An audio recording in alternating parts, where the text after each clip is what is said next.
Secretaria de Saúde tem feito um trabalho muito intenso. Nós inicialmente trabalhamos fortemente com a questão da urgência e emergência, conseguimos ampliar as equipes e melhorar o atendimento. Também conseguimos pagar toda a dívida da área da saúde.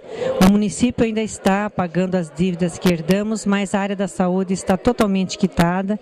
Estamos agora procurando conquistar o crédito, né? Nós temos tido dificuldade em relação à aquisição, à compra de medicamentos por falta de credibilidade ainda, mesmo tendo pago toda a dívida anterior. Mas nós temos certeza que com determinação nós estaremos superando tudo isso. E a gente pede um pouquinho de paciência para que esses problemas sejam superados.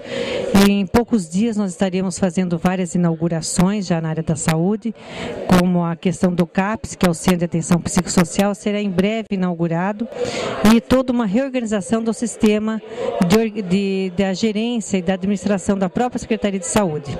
Também a farmácia de alto custo dos medicamentos especiais também passará por uma mudança e uma nova sede estará sendo inaugurada em breve, também agora no mês de junho, para dar maior conforto, maior acesso à população a esses medicamentos especiais. Enfim, várias mudanças estão ocorrendo para o benefício da cidade e para a melhoria das condições de saúde das pessoas que vivem e amam Jaguariúna.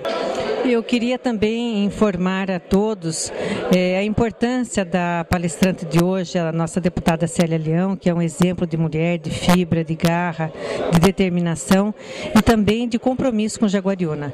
Ela fez uma emenda parlamentar destinando para Jaguariúna uma verba de R$150 mil para que o município, a prefeitura, adquira um novo veículo para transporte de pessoas portadoras de deficiência. Isso é muito importante, porque os nossos veículos estão em estado de sucateamento e essa verba está vindo em boa hora e nós agradecemos em nome da Prefeitura, do Prefeito, toda a administração, a emenda e o compromisso de Célia Leão com o nosso município e com a nossa região.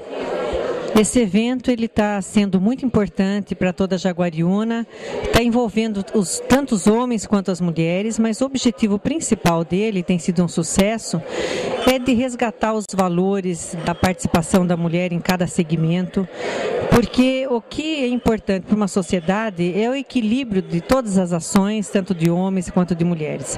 Eu falei aqui no evento que nós temos que ter essa responsabilidade de plantar sementes nos corações de cada um, para que a gente possa construir cidadãos responsáveis, solidários. Eu tenho certeza que esse evento está resgatando e está tendo esse compromisso de construir uma sociedade mais justa e mais humana. Está sendo um sucesso, participe dos próximos dias. Amanhã tem mais uma etapa desse evento e na sexta-feira, às 18h30, faremos o encerramento com um grande debate entre todas as palestrantes. Participe!